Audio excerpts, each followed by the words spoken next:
bienvenue. Alors, on va commencer. Je vais commencer par un poème. Ô temps, suspends ton vol, et vous, hors propre pays, suspendez votre cours. Alors, pourquoi commencer comme ça? Parce que on va suspendre le thème principal qu'on avait commencé à aborder les fois précédentes, c'est-à-dire le bouquet d'air. Hein. L'objectif, c'était de recenser les grandes évolutions qui concernent le monde et qui, bien sûr, vont peser sur l'Europe. Alors, pourquoi suspendre cette approche? Eh bien, pour faire de la place à l'actualité. Et l'actualité, eh bien, elle est essentiellement électorale. Il s'agit de parler d'une part des européennes et puis, accessoirement, puisque c'est le choix du président, des législatives. Donc, on va commencer par parler des deux. Alors, tout d'abord, les européennes. Les européennes, si on regarde un peu les résultats, la première chose à observer, c'est le taux de participation. Le taux de participation, aussi bien au niveau de l'Union européenne qu'au niveau de la France, est en augmentation par rapport à 2019. Alors qu'en 2019, on avait battu le record historique de fréquentation des urnes. Là, on vient de le battre à nouveau. Disons, ça fait plus de 50% de participation au niveau européen et 51,49 ou 50 au niveau français. Donc, dans les deux cas, c'est une participation supérieure à l'histoire. Alors, c'est une bonne nouvelle, puisqu'on s'interrogeait un peu sur le taux de participation, en sachant que les Européens fréquentent avec modération les urnes, et d'autre part, nous sommes dans une conjoncture un peu difficile, non pas tellement au sein de l'Europe que autour de nous. Donc, c'est un point de satisfaction. Alors, ce point de satisfaction, j'en prenais connaissance en même temps que je lisais un petit bouquin de Stéphane Zweig, dont je vous ai déjà parlé. J'en avais parlé en faisant référence à ses mémoires, en quelque sorte, Le monde d'hier. Et le monde d'hier, c'est l'Europe avant 1914, et plus précisément l'empire des Habsbourg. Parce qu'effectivement, Zweig habitait Vienne à l'époque, et l'Europe était relativement libre, permettait de circuler assez facilement d'un pays à l'autre, sans formalité administrative excessive. Et puis, il y avait une vie culturelle assez intense à l'époque. Donc, voilà, citation de Zweig sur le monde d'hier. Là, nous sommes sur un petit bouquin qui s'appelle Les appels européens, qui ont repris quelques conférences organisées par Zweig pour vendre l'Europe, parce qu'il était particulièrement européen. Il l'était déjà avant la guerre de 14, pour les raisons que je viens d'indiquer, et il l'est devenu après parce que pendant la Première Guerre, il s'est converti en quelque sorte au pacifisme. Et notamment, il a entretenu une correspondance riche, ça fait 3 volumes, hein, avec Romain Rolland. Romain Rolland, grand pacifiste, qui était réfugié en Suisse et qui a écrit à l'époque Au-dessus de la mêlée. Et vous savez d'ailleurs que le pacifisme s'est étendu quasiment à l'ensemble de l'Europe entre les deux guerres, d'une façon peut-être un peu excessive, parce que ça n'a pas permis de bien préparer la Deuxième Guerre mondiale, ce qui a permis à un historien d'écrire l'étrange défaite après avoir vu ce qui s'était passé en 1940. Donc, Stefan Zweig est un pro-européen, il prône la construction de l'Europe, qui n'existait pas du tout entre les deux guerres, et notamment une Europe par la culture.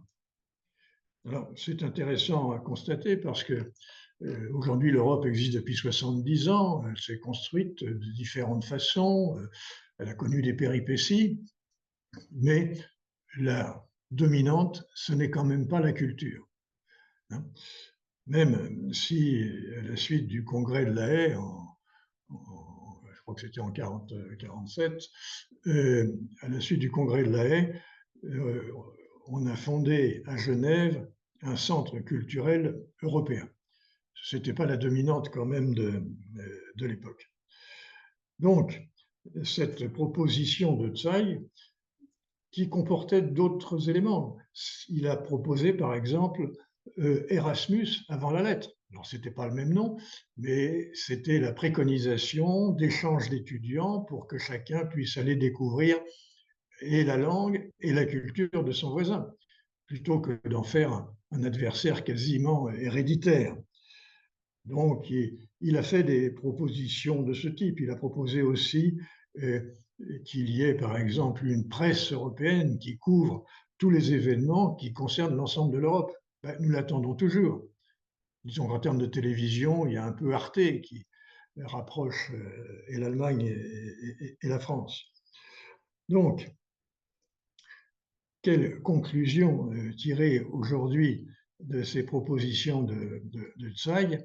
C'est que la culture n'a pas été le ciment dominant du rapprochement des Européens et du développement d'une culture commune.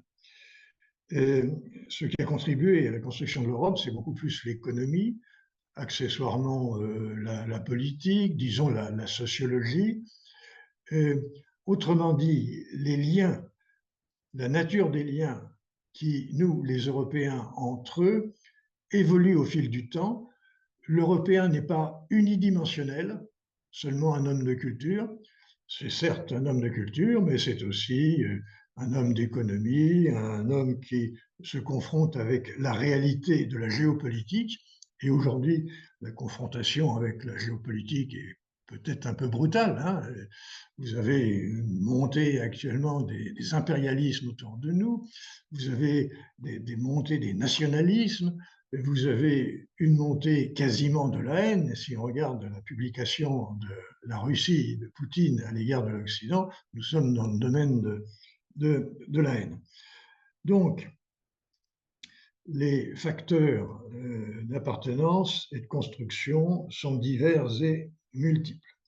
Et donc, il est assez satisfaisant de faire les constats par lesquels j'ai commencé sur les taux de participation et en quelque sorte l'attachement des Européens à l'Europe. Alors, ceci est confirmé par exemple par des études statistiques faites par exemple par Pascal Perrineau, qui est un politologue, et qui, au cours de ses enquêtes, a pu remarquer que le sentiment d'appartenance à l'Europe était très élevé parmi les Européens. Il se situe entre 75 et 80%. C'est quelque chose qu'on ne soupçonnait pas à ce niveau-là. Donc, les enquêtes d'opinion soulignent l'intérêt des Européens pour l'Europe. Et bien évidemment, les hommes politiques et les femmes politiques s'en sont aperçus. Un exemple chez nous en France, mais pas seulement en France, l'extrême droite, je fais référence à Marine Le Pen, qui préconisait la sortie de la France de l'Union européenne, comme les Britanniques, a renoncé à cette sortie. Elle qui voulait revenir au franc et sortir de l'euro, elle a renoncé. Parce que si elle avait maintenu ce programme, elle aurait perdu des électeurs au lieu d'en gagner. Donc, comme elle préfère essayer de gagner les élections, vous voyez que cet attachement à l'Europe a des conséquences sur les vies politiques nationales et bien sûr sur la vie politique européenne. Alors, ceci étant, c'est bien de consulter les enquêtes, mais il faut consulter toutes les enquêtes, et toutes les enquêtes ne sont pas aussi satisfaisantes que celles que je viens de citer. Un exemple, des enquêtes ont été faites sur l'enseignement de l'histoire, et notamment l'enseignement de l'histoire dans l'ensemble de l'Europe. Et vous savez que la France a proposé et obtenu la création d'un observatoire de l'enseignement de l'histoire au niveau du Conseil de l'Europe. Le Conseil de l'Europe, c'est une quarantaine de pays, ce n'est pas les 27 de l'Union, hein, c'est bien au-delà. Et le président de cet observatoire, c'est Alain Lamassoure, donc un Français européen qui a fait la carrière que l'on sait dans les institutions européennes. Et Lamassoure a commenté, je ne sais pas si c'est lui qui a passé la commande, eh bien, deux enquêtes menées auprès de collégiens et de lycéens pour savoir comment ils recevaient l'enseignement de l'histoire. Surprise très agréable, c'est qu'ils sont très contents de l'enseignement de l'histoire à plus de 80%. Quand on voit nos jeunes gamins qui ignorent beaucoup de dates qui, de notre temps, étaient obligatoires, eh bien, c'est un peu surprenant. Ils aiment l'enseignement de l'histoire, ils aiment l'histoire et ils aiment la façon dont les profs s'y prennent, ce qui est valorisant et rassurant pour les professeurs. Et on leur a demandé quels sont vos centres d'intérêt sur l'histoire. Eh bien, unanimement, à 45%, ils répondent ce qu'on aime, c'est l'histoire de France. On veut qu'on nous enseigne l'histoire de notre pays. Alors oui, c'est révélateur, je ne vais pas le commenter, mais enfin, c'est satisfaisant. Après ça, ils disent, mais je suis français, mais je suis aussi citoyen du monde. Donc, ce qui m'intéresse, c'est l'histoire du monde. À 40%, ils réclament un enseignement sur l'histoire du monde. Ça aussi, c'est satisfaisant. Troisième point, qui l'est beaucoup moins, c'est qu'ils s'intéressent à l'histoire de l'Europe, mais ils ne sont plus que 12% à réclamer un enseignement d'histoire sur l'Europe. Et ça, c'est un peu en contradiction avec ce que je dis précédemment. Et vous voyez que c'est inquiétant, puisque c'est les nouvelles générations qui sont en cours de formation qui ne réclament pas spontanément, au-delà de 12%, un enseignement sur l'histoire de l'Europe. Donc, sachons lire, mais gardons la tête froide. S'il y a beaucoup de satisfaction, il y a aussi quelques inquiétudes qu'il faudrait traduire, à mon avis, en invitation à l'action pour les sociétés que nous sommes. Donc, voilà un peu sur les européennes. Alors, que dire maintenant, au-delà de la participation, sur les résultats? Eh bien, les élections européennes, en gros, reconduisent les forces politiques principales qui exercent un pouvoir au Parlement européen. En gros, vous savez que la coalition actuelle, puisque le Parlement est toujours en place, l'ancien, eh bien, est dominée par une coalition qui elle-même est dominée par le PPE, les socialistes et démocrates, les sociodémocrates, et puis Renew, c'est-à-dire les libéraux. Eh bien, le PPE progresse de 175 à peu près à pas loin de 190. Alors, je ne sais pas s'il dit les derniers chiffres. Tu les as, les chiffres? Tu pourrais nous les donner, alors, si, sur ce... Guy, il y a un problème de micro. Oui, non, je ne les ai pas encore. Je les cherche, mais je ne les ai pas encore. Ah, d'accord. Bon, donc, le PPE progresse. C'est quasiment, parmi les grands partis, le seul qui progresse. Alors, ceci étant, il faut mettre un petit bémol, parce que dans l'ancien Parlement qui vient de se terminer, il y avait 705 députés. Dans le nouveau, il y en a 720. Alors, vous voyez qu'une partie de la progression n'est simplement qu'un ajustement par rapport aux 720. Les sociodémocrates sont à peu près 135. C'est du même ordre de grandeur que le groupe sortant. En revanche, Renew, c'est-à-dire les libéraux, ont perdu plus d'une vingtaine de sièges et ils doivent être descendus à 80. Il n'empêche que tout ça additionné, ça dépasse les 361 qui constituent la majorité absolue. Donc, l'ancienne coalition pourrait conserver la majorité absolue au Parlement européen. Et c'est vraisemblablement ce qui va se faire. Alors, il y a quand même un paradoxe au passage. Le paradoxe est le suivant. Si on additionne tous les partis de droite, PPE qui est à droite, les Renew qui est à droite, mais si on ajoute les partis un peu plus extrémistes, alors il y en a deux, il y a IDE et CRE. CRE, c'est les conservateurs et réformistes européens. IDE, je ne me souviens plus du développement, mais disons que ces deux partis sont des partis qu'on qualifiait hier d'extrémistes. Aujourd'hui, on aurait peut-être pu le faire, mais et vous allez trouver dans ces deux partis le Rassemblement national français et Fratelli d'Italia de Giorgia Meloni, donc d'Italie, hein, qui sont dans ces deux partis.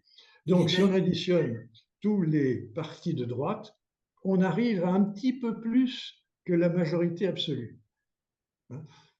Donc, si jamais on faisait cette addition, on pourrait dire le Parlement pourrait, si on fait l'addition, disons, pencher à droite.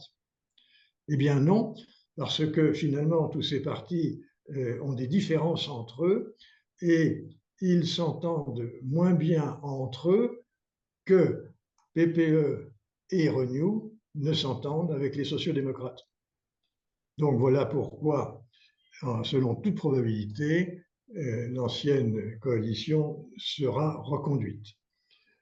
Alors bien sûr, maintenant, il reste à procéder aux nominations des top jobs, autrement dit, président de la Commission européenne, président du Conseil européen, aux représentants pour les affaires étrangères, etc. Tout cela va intervenir dans les semaines qui viennent. Un premier tour de table a été fait cette semaine et aurait pu aboutir, puisqu'on connaissait à peu près tous les candidats qui étaient proposés et semblaient accepter.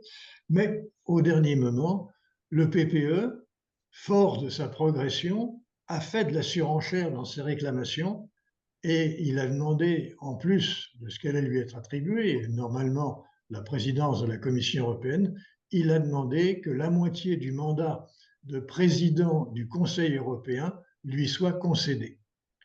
Or, au cours des 2 dernières législatures, le président du Conseil européen, qui bénéficie d'un mandat de 2 ans et demi, a été renouvelé à chaque fois. C'était Herman Van Rompuy du temps de Juncker, et ça a été Michel, donc le Belge, ancien Premier ministre, du temps d'Ursula von der Leyen. Mais là, le PPE a demandé qu'on ne renouvelle pas au bout de 2 ans et demi le même président, mais qu'on lui cède le fauteuil. Bon, moyennant quoi, désaccord total et aucune décision n'a été prise. Alors, on pense aujourd'hui, selon les interprétations données par des gens qui sont proches des négociations, que c'est de la part du PPE une attitude de négociation et qu'en fait, il abandonnera cette revendication s'il obtient une autre satisfaction par ailleurs, mais honnêtement, pour l'instant, je ne sais pas laquelle. Donc, voilà, ce qui nous attend, c'est maintenant ces nominations aux top jobs. Alors, il restera bien sûr. Jacques, j'ai mis dans l'onglet discussion les derniers chiffres que j'ai sur les attributions de postes. Donc, il suffit de se mettre dans l'onglet discussion et vous verrez apparaître le tableau qui n'est pas définitif, mais qui donne quand même une juste répartition des sièges, hein, parce que ça va bouger à la marge. Bon. Comment vous dites? Quel onglet? L'onglet discuter. Alors, moi j'ai chat, c'est ça? Oui, ça doit être ça, oui. Discussion, oui, d'accord. Voilà, donc là, vous devez voir un tableau. Si vous cliquez, ah oui, mais attendez. Si vous cliquez dessus, il va apparaître de façon plus... Ça dépend quel type d'ordinateur vous avez, mais... Moi, j'ai un PC. Oui, si vous cliquez sur le... Ah, ça y est, je le vois. Voilà. Voilà. En haut, il y a la demi-bouée, c'est ça? Oui, voilà, c'est ça. Voilà. Alors, si vous cliquez dessus, il va apparaître sur votre bureau, normalement, de façon plus claire. Voilà. Enfin, oui, chat de groupe, alors... Est-ce que ça va le grossir? Enfin bon, qu'importe, comme j'ai compris les propos de Jacques, c'est bien, ça me Voilà. suffit. Bon, Et c'est de la révision, donc c'est encore mieux. je redonne la main Oui. à Jacques, sachant que pour cette première séquence, il nous reste 10 minutes. Ah oui, D'accord. d'accord. Ah oui, ça y est, ça y est, j'arrive à le grossir. Mais enfin, oui, d'accord. Je regarde encore. Oui, oh, voilà, c'est bien, merci. Puisqu'on est sur ces Merci. négociations Oui, qui ont commencé à s'ouvrir et qui vont se poursuivre, j'en profite pour vous faire part d'un article que je viens de lire et dont je parlais avec Guy tout à l'heure. C'est un avocat, qui est aussi historien, qui fait remarquer que dans la répartition des rôles entre le président de la République en France et le Premier ministre, la Constitution ne précisait pas qui devait représenter la France au Conseil européen. Alors, le problème a été résolu puisque la République est là depuis 66 ans d'une façon traditionnelle et disons que cette représentation du temps du général de Gaulle faisait partie du domaine réservé du président de la République et c'est le président de la République qui représente la France. Ceci étant, la Constitution n'a pas tranché.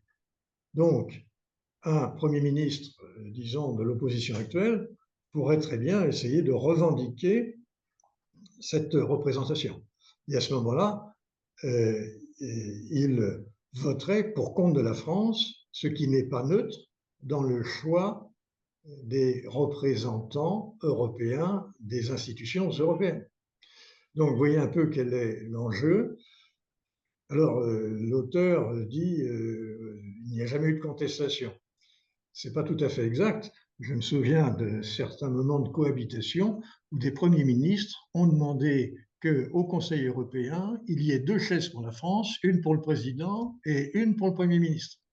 Donc, à tout le moins, ce qui faisait rire tout le monde, il y avait 2 représentants de la France. En revanche, autant que je me souvienne, le Premier ministre a laissé le président voter pour compte de la France. Est-ce que cela se produira? Ce n'est pas impossible. Et si ça se produisait, la conclusion de l'article, c'était de dire mais la France est en train d'exporter ses problèmes institutionnels au niveau européen. Je m'arrête là pour l'instant. Question, est-ce que vous souhaitez intervenir sur ce qu'on a vu jusqu'à présent? Question, contestation, point de vue différent? Non? Non, moi, je pense que compte tenu du mode de fonctionnement et de l'ADN de l'Union européenne, qui est le compromis, la composition aujourd'hui de l'Assemblée ne devrait pas trop modifier la direction prise par l'Europe. Mais évidemment, il pourrait se constituer des assemblages de hasard pour repousser certains textes. Mais bon, je le vois mal parce qu'effectivement, comme tu le soulignais, entre les sociodémocrates, ce qu'il reste de Renew et le PPE, il y a une large majorité pour faire avancer les textes qui sont dans le tuyau. Surtout un texte, enfin, quelque chose qui me tient beaucoup à cœur, c'est l'Europe sociale, puisque c'est au calendrier de la prochaine mandature. Enfin, ça l'était en tout cas au calendrier de la prochaine mandature. Hein, ça avait été esquissé avec la mise en place du SMIC en Europe, et je dis bien le SMIC en Europe et non pas le SMIC européen, et ça devait se poursuivre par un certain nombre d'initiatives. Et là, ça serait une grande nouveauté au niveau de l'Europe, puisqu'il y a quand même beaucoup de sujets qui sont pris en compte. Alors, il y en a certains qui sont déjà traités, hein, quand on parle de formation, par exemple, bah, le Erasmus+, ça en fait partie avec l'élargissement à l'apprentissage, etc. Mais il y a bien d'autres sujets. D'accord. Puisqu'on parle des facteurs de déséquilibre, le nouveau président, le nouveau pays qui va présider le Conseil des ministres, c'est la Hongrie. Au 1er juillet, oui. 1er juillet, donc c'est un pays pacifique. Vous voyez que c'est quand même un facteur supplémentaire de risque. Mais comme Orban semble être très chahuté en ce moment, peut-être qu'il va mettre un peu d'eau dans son vin. Il est assez maladroit et plutôt que de mettre de l'eau dans son vin, je me demande s'il n'a pas mis de l'huile sur le feu. Bon, on va voir ça, mais c'est à suivre, ça va être assez sportif. Alors, maintenant, quand même, quelques mots sur la dissolution. Alors, on peut discuter sur l'opportunité de cette dissolution, sur les motivations de Macron. Si vous voulez, on pourra le faire. Le point principal, c'est de voir quel est l'état de la France à la veille de ces élections législatives. Bon, manifestement, il y a une division en trois de la France. Vous avez le bloc de gauche, le Nouveau Front Populaire, le Rassemblement national et puis les partis qui tournent autour, comme Reconquête, et vous avez un bloc central. La question, c'est les rapports entre les trois. Alors, pour l'instant, des anticipations ont été faites sur le résultat des législatives à partir de l'observation des européennes. Et ceci dit à peu près la chose suivante. Sur 577 circonscriptions, vous en avez plus de 500, 520, 530, qui iraient aux deux partis extrêmes, c'est-à-dire et la gauche et la droite, et le parti central, enfin les partis centraux, seraient laminés puisqu'ils n'auraient dans cette projection qu'une quarantaine de sièges sur 577. Alors, il est évident que ceci présente des résultats exagérés. Pourquoi? Eh bien, parce que la campagne des législatives ne s'est pas déroulée. Donc, les électeurs vont faire leur choix d'une façon plus éclairée par la campagne qui s'est ouverte. Et d'autre part, autant sur les européennes, il n'y a pas de conséquences nationales, puisque on ne change aucun des dirigeants nationaux, autant pour les législatives, on va changer nos dirigeants nationaux, et il y aura des conséquences. Il y aura des conséquences qui seront d'ailleurs très importantes pour le pays, dans un sens ou dans l'autre. Donc, le sentiment des conséquences du choix vont, je pense, modifier ce que l'on peut extrapoler à partir des élections européennes, dont le but n'est pas du tout de choisir des dirigeants nationaux. Deuxième chose, même si le taux de participation européenne est élevé, il reste inférieur au taux de participation des législatives. Et vous savez qu'en France, le taux de participation est plus élevé pour les présidentielles. Donc, chaque nature d'élection a son taux de participation habituel. Donc, il y a des gens qui n'ont pas voté aux européennes qui vont voter pour les législatives. C'est le deuxième facteur de modification des anticipations qu'on a pu faire à partir des européennes. Donc, voilà ce qui va se passer. Autant les élections européennes changent peu de choses au niveau européen. Tellement peu de choses d'ailleurs qu'on s'attend à ce qu'il y ait un peu d'agitation du côté de Giorgia Meloni, parce qu'elle a fait un très bon score en Italie. Elle arrive en tête, elle avait pris la tête de sa liste et elle fait plus de 28%. Entre nous, c'est le double de Macron. Enfin, Macron n'était pas candidat, mais de sa liste. Donc, ça lui donne des ambitions quand même. En revanche, dans le schéma que je vous ai décrit tout à l'heure, elle appartiendrait au groupe parlementaire CRE, c'est-à-dire conservateur et réformiste européen, et elle aurait peu d'influence. Donc, on sait qu'elle va chercher en acquérir. Ça aussi, ce sera à surveiller. Mais si les européennes ne changent pas grand-chose, les élections législatives françaises vont changer, risquent de changer le gouvernement en France et donc l'influence de la France sur l'ensemble de l'Europe. Ce ne sera pas neutre pour nos partenaires. À la suite des élections européennes, quel est le constat global qu'on peut faire? Je vous l'ai dit, peu de choses vont changer. Ça, c'est le premier point.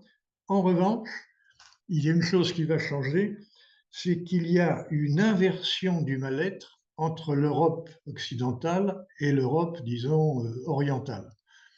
D'après les élections, ceux qui ont bien vécu ces élections, c'est l'Europe orientale. C'est la Pologne, les pays baltes, etc., qui se sentaient et qui se sentent toujours menacés par la Russie, mais dans l'ensemble, le corps électoral, disons, est resté fidèle à ses orientations et les a confirmées. Alors qu'en Occident, il y a un mal-être, notamment en France, c'est évident, avec la dissuasion, mais aussi en Allemagne. Et les principaux partis, et français et allemands, ont baissé. Leur audience a diminué et on s'attend à ce qu'il y ait des remous. Les pouvoirs sont moins assurés qu'ils ne l'étaient dans le passé. Donc voilà le point final, si vous voulez, de cette première séquence. Et avant donc que ce point final ne se confirme, est-ce que vous souhaitez intervenir sur tant les européennes que la dissolution ou les législatives?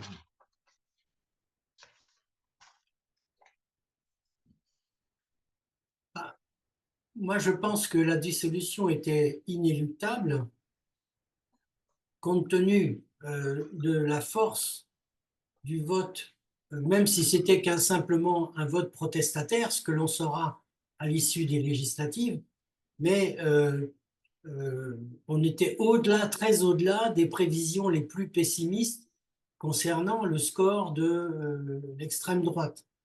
Donc, il paraissait évident qu'il faille opérer une dissolution. Alors maintenant ou un peu plus tard, là, ça pourrait occuper des heures de discussion à n'en plus finir, sauf que je pense que dans la tête de l'exécutif, l'idée est de dire, si jamais le score aux européennes se confirmait, eh bien, ça permettrait que les gens fassent l'expérience de cet extrême d'ici 2027, où il y aurait les nouvelles élections, et donc ça permettrait certainement de rééquilibrer le jeu politique qui aujourd'hui est biaisé parce que les observateurs disent tous la même chose, c'est-à-dire que les programmes de l'extrême gauche ou de l'extrême droite sont totalement farfelus, irréalistes et non finançables, mais ça ne convainc en rien les gens qui imaginent voter pour l'extrême droite ou l'extrême gauche. Parce qu'on n'est plus dans la raison, on est dans le fantasme et on est dans la haine de soi, on est comme les gamins qui veulent casser leurs jouets, etc. Donc, peut-être fallait-il le faire tout de suite. De toute façon, la majorité présidentielle n'aurait pas été en meilleure posture, à mon sens, au mois de septembre ou octobre qu'elle ne l'est en ce moment. Et comme on est dans la campagne, qu'on brasse beaucoup d'idées, recommencer dans 3 mois, c'était encore beaucoup de soucis sans que le pays avance.